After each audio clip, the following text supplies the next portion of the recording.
Hi friends, എല്ലാവർക്കും കൃഷി ലോകത്തിലേക്ക് സ്വാഗതം. നമ്മുടെ ഇന്നത്തെ വീഡിയോയിൽ എലന്തപ്പഴം അല്ലെങ്കിൽ ബേറാപ്പിൾ എന്ന് പറയുന്ന ഫ്രൂട്ട് പ്ലാന്റ്സിനെയാണ് പരിചയപ്പെടുത്തുന്നത്. ഈ ബേറാപ്പിളിൻ്റെ ഒരു പ്രത്യേകത, നമുക്ക് സ്ഥലപരിമിതി ഉള്ളവർക്ക് പോലും ടെറസിലോ അല്ലെങ്കിൽ ചെറിയ ഡ്രമ്മിലൊക്കെ വെച്ച് നമുക്ക് വീട്ടുമുറ്റത്താണെങ്കിലും വളർത്താവുന്ന ഒന്നാണ്. സ്ഥലം കുറവുള്ളവർക്ക് അനുയോജ്യമായിട്ടുള്ളൊരു ഫ്രൂട്ട് പ്ലാന്റ് ആണ്. അതിൻ്റെ മറ്റൊരു പ്രത്യേകത, പ്രായമുള്ളവർക്കൊക്കെ കഴിക്കാം. ഷുഗറിൻ്റെ പ്രോബ്ലംസ്, ഡയബറ്റിക് പ്രോബ്ലംസ് ഉള്ളവർക്ക് വരെ നന്നായിട്ട് കഴിക്കാൻ പറ്റുന്ന ഒരു പഴവർഗ്ഗമാണ്. ഇതിന് ഒരുപാട് ഗുണങ്ങളുണ്ട്. ആദ്യം നമുക്കിതിൻ്റെ ഗുണങ്ങൾ എന്തൊക്കെയാണെന്ന് നോക്കാം. എലന്തപ്പഴം അല്ലെങ്കിൽ ബേറാപ്പിൾ നമ്മുടെ രോഗപ്രതിരോധ ശേഷി വർദ്ധിപ്പിക്കാനായിട്ട് സഹായിക്കും. അതുകൊണ്ട് തന്നെ ഇസ്നോഫീലിയ പോലുള്ള പ്രശ്നങ്ങളൊക്കെ ഉള്ളവർക്ക് ഇത് കഴിക്കുകയാണെങ്കിൽ അത്തരം പ്രോബ്ലംസൊക്കെ കൺട്രോൾ ചെയ്യാൻ പറ്റും. ഇതിൽ കുറേ വൈറ്റമിൻസൊക്കെ അടങ്ങിയിട്ടുണ്ട് കേട്ടോ. Vitamin C, vitamin B complex, antioxidants എന്നിവ അടങ്ങിയിട്ടുണ്ട്. അപ്പോൾ BP കൺട്രോൾ ആകാനായിട്ട് സഹായിക്കും. അതുപോലെ തന്നെ ദഹന പ്രശ്നങ്ങൾ അകറ്റാൻ സഹായിക്കും. ക്യാൻസറിനെ തടയാനായിട്ടും നല്ലതാണ്. ഈ ഫ്രൂട്ട് നമ്മുടെ വീട്ടിലുണ്ടായ ഫ്രൂട്ടാണ് കേട്ടോ ഇത്രയും ഗുണങ്ങളുള്ളത്. നമുക്കറിയാം, ഷോപ്പിൽ നിന്ന് വാങ്ങിച്ച് കഴിക്കുമ്പോൾ നമുക്ക് അത്ര ഫ്രഷായിട്ട് കിട്ടണമെന്നില്ല. അതിലുപയോഗിക്കുന്ന വളങ്ങൾ കാര്യങ്ങൾ കൊണ്ടിട്ട് നമുക്ക് എത്രത്തോളം ഗുണം കിട്ടുമെന്ന് നമുക്ക് കറക്റ്റ് പറയാൻ പറ്റില്ല. അപ്പോൾ ഈ ഒരു ഫ്രൂട്ട് നമുക്ക് എല്ലാവർക്കും തന്നെ വീട്ടിൽ വെച്ച് പിടിപ്പിക്കാൻ പറ്റുന്നതാണ്. നമ്മൾ ഈ ബേറാപ്പിൾ വെച്ചിട്ട് ഏകദേശം ഒരു 9 മാസമായി. ഇത് നമ്മൾ ഗ്രാഫ്റ്റ് തൈയാണ് വാങ്ങിയത്. അപ്പോൾ അതുകൊണ്ട് തന്നെ അതിലപ്പം തന്നെ പൂക്കളൊക്കെ ഉണ്ടായിരുന്നു. ധാരാളം വെള്ള പൂക്കൾ ആണ് ഇവിടെ ഈ പ്രത്യേകത കേട്ടോ. അത് എല്ലാം തന്നെ കായ്കളായി വരുമെന്ന് പറയാൻ പറ്റില്ല. എന്നാലും തേനീച്ചയുടെയൊക്കെ ആ ഒരു പോളിനേഷൻ വഴിയായിട്ടാണ് ഇതിൽ കായ്കൾ ഉണ്ടാകുന്നത്.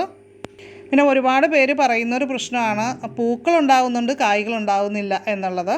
അപ്പോൾ തീരെ അങ്ങനെ പൂക്കളെല്ലാം കൊഴിഞ്ഞു പോവുകയാണ്, അങ്ങനെയുള്ളൊരു ഇഷ്യൂ ഉണ്ടെങ്കിൽ നമുക്ക് ചെയ്യാൻ പറ്റുന്നൊരു കാര്യം, നമ്മൾ ഇതിനു മുമ്പ് ഫിഷ് അമിനോ ആസിഡ് തയ്യാറാക്കുന്നതിൻ്റെ വീഡിയോ ഇട്ടിട്ടുണ്ട്. അതും ഈസി ആയിട്ട് നമുക്ക് മത്തിയും ശർക്കരയും കൊണ്ട് ഉണ്ടാക്കാവുന്നതാണ്. അതുണ്ടാക്കിയിട്ട് അത് സ്പ്രേ ചെയ്ത് കൊടുക്കുകയാണെങ്കിൽ മിക്കവാറും പൂക്കളെല്ലാം തന്നെ നമുക്ക് കായ്കളായിട്ട് കിട്ടുന്നതാണ്.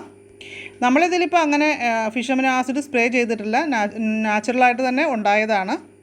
അപ്പോൾ നമ്മൾ ഈ ഒരു പഴവർഗ്ഗ ചെടി നട്ട് കഴിഞ്ഞാൽ ശ്രദ്ധിക്കേണ്ട മെയിനായിട്ടുള്ള കാര്യം എന്ന് പറയുന്നത്, ഇത് ഗ്രാഫ്റ്റ് ചെയ്യുന്നത് മുള്ളുകളൊക്കെയുള്ള നാടൻ ഇലന്തപ്പഴത്തിൻ്റെ ചെടിയിലാണ്. അപ്പോൾ ഗ്രാഫ്റ്റിൻ്റെ അടിയിൽ നിന്ന് മുളച്ച് വരാനായിട്ട് സാധ്യത വളരെ കൂടുതലാണ്. നല്ല ആരോഗ്യത്തോടെ ഹെൽത്തി ആയിട്ട് വളർന്നു നിൽക്കുന്നത് കാണാം. അപ്പോൾ നമ്മൾ വിചാരിക്കും നമ്മുടെ ചെടി നന്നായിട്ട് വളരുന്നുണ്ടെന്ന്. പക്ഷേ അത് ഗ്രാഫ്റ്റിൻ്റെ അടിയിലായതുകൊണ്ട് നമ്മളത് കട്ട് ചെയ്ത് മാറ്റിക്കൊണ്ടിരിക്കണം. അങ്ങനെ വരുന്ന ചെറിയ മുളപ്പുകളൊക്കെ ഉണ്ടെങ്കിൽ അതൊക്കെ കളയുക. മുകളിലുള്ള നമ്മൾ ഗ്രാഫ്റ്റ് ചെയ്ത പ്ലാന്റ് ആണ് വളർന്നു വരേണ്ടത്. ഇത് വളർന്നു കഴിഞ്ഞാൽ ഗ്രാഫ്റ്റ് ചെയ്ത പ്ലാന്റ് മുരടിച്ച് പോകും. നമ്മൾ ഓൾറെഡി അതിനെക്കുറിച്ച് ഇതിനു മുമ്പ് പല പ്ലാന്റുകളെയും കേസിൽ പറഞ്ഞിട്ടുള്ളതാണ് കേട്ടോ. അപ്പോൾ ഇതാണ് വളരെ പ്രധാനമായിട്ട് നമ്മുടെ ബേറാപ്പിൾ നട്ട് വളർത്തുമ്പോൾ ശ്രദ്ധിക്കേണ്ടത്. ഈ ഒരു ചെടിക്ക് പ്രൂണിങ് ആവശ്യമുള്ള ഒന്ന് തന്നെയാണ്. നമ്മുടെ കായ്കളൊക്കെ പറിച്ചതിന് ശേഷം നമുക്ക് പ്രൂൺ ചെയ്യാം. അപ്പോൾ പുതിയ ചിനപ്പുകളും കാര്യങ്ങളും ഒക്കെ വളർന്നു വരുന്നതാണ്. വീണ്ടും പിന്നീട് കായ്കളുണ്ടാകും. ആ ഒരു രീതിയിലാണ്. നല്ല മൂത്തുപഴുത്ത ബേറാപ്പിൾ നമ്മുടെ ആപ്പിളിന് സമാനമാണെന്ന് വേണമെങ്കിൽ പറയാം. മധുരം അത്രയുമില്ല എങ്കിൽ പോലും ധാരാളം ജലാംശമൊക്കെയുള്ള ഒരു പഴമാണിത്. ഈ ഒരു ചെടി വെയിലത്ത് തന്നെ വെച്ച് വളർത്തേണ്ട ഒന്നാണ്. നന്നായിട്ട് നീർവാഴ്ച ആവശ്യമുള്ള ഒന്ന് തന്നെയാണ്. ഒരു 6 മണിക്കൂർ കുറഞ്ഞ വെയിൽ കിട്ടുന്ന സ്ഥലത്ത് വേണം ഇത് വയ്ക്കാനായിട്ട്. ചൂട് നന്നായിട്ട് ഇഷ്ടപ്പെടുന്ന ഒരു ചെടിയാണ്. അതുകൊണ്ട് തന്നെ ഓവറായിട്ട് വെള്ളം ഒഴിച്ച് കൊടുക്കേണ്ട ആവശ്യമൊന്നുമില്ല. വേര് പിടിച്ച് വരുന്നവരെ നമുക്ക് ഡെയിലി നനയ്ക്കാം.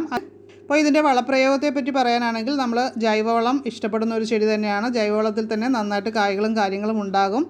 അപ്പോൾ മാസത്തിൽ ഒരിക്കൽ നമുക്ക് ചാണകപ്പൊടിയോ അങ്ങനെയുള്ള ജൈവവളങ്ങൾ, കടലപ്പിണ്ണാക്കോ ഒക്കെ പൊടിച്ചൊക്കെ നമുക്ക് ഇട്ട് കൊടുക്കാം.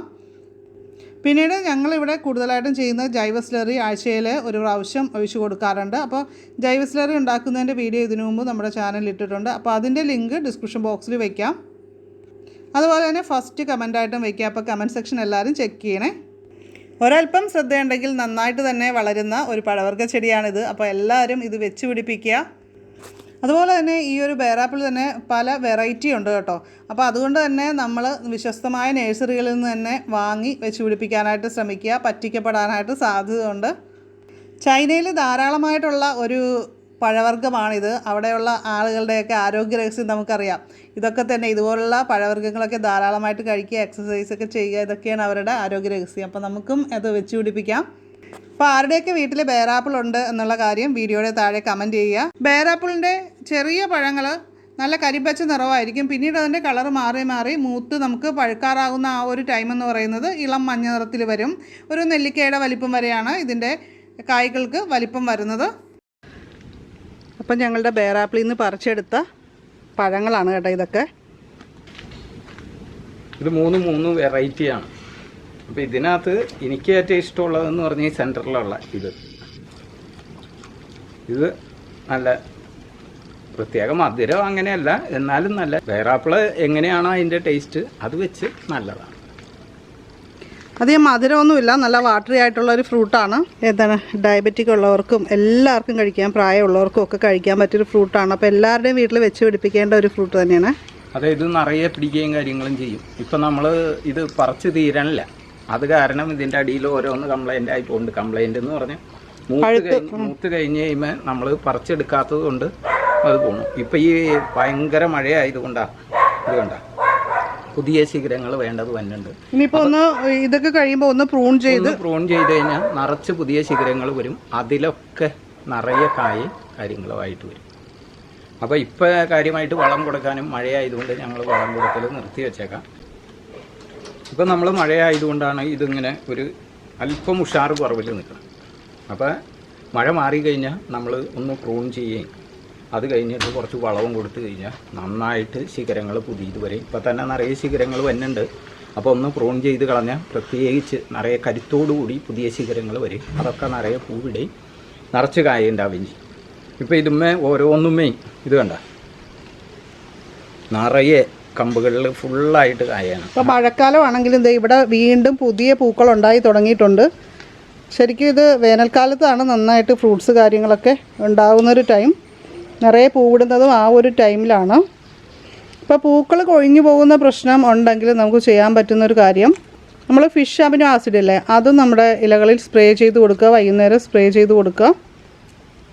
അപ്പോൾ അങ്ങനെയാണെങ്കിൽ നമുക്ക് കൂടുതലും പൂക്കളെല്ലാം കായ്കളായിട്ട് കിട്ടും.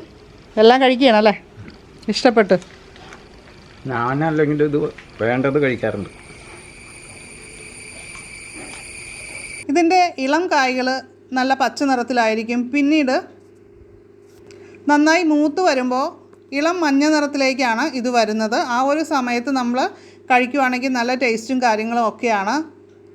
ചെറിയൊരു നെല്ലിക്കയുടെ വലിപ്പമാണ് ഇത് ഈ ഒരു പഴത്തിന് വരുന്നത്. വീഡിയോ ഇഷ്ടപ്പെട്ട് കഴിഞ്ഞാൽ ലൈക്ക് ചെയ്യുക. ആദ്യമായിട്ട് ഈ ചാനൽ കാണുന്നവരൊക്കെ ഒന്ന് സബ്സ്ക്രൈബ് ചെയ്ത് ബെല്ലൈക്കൺ ക്ലിക്ക് ചെയ്ത് ഓളെന്നുകൂടി സെലക്ട് ചെയ്യുക കേട്ടോ. അപ്പോൾ നമുക്ക് മറ്റൊരു നല്ലൊരു വീഡിയോ ആയിട്ട് വീണ്ടും കാണാം. നന്ദി, നമസ്കാരം.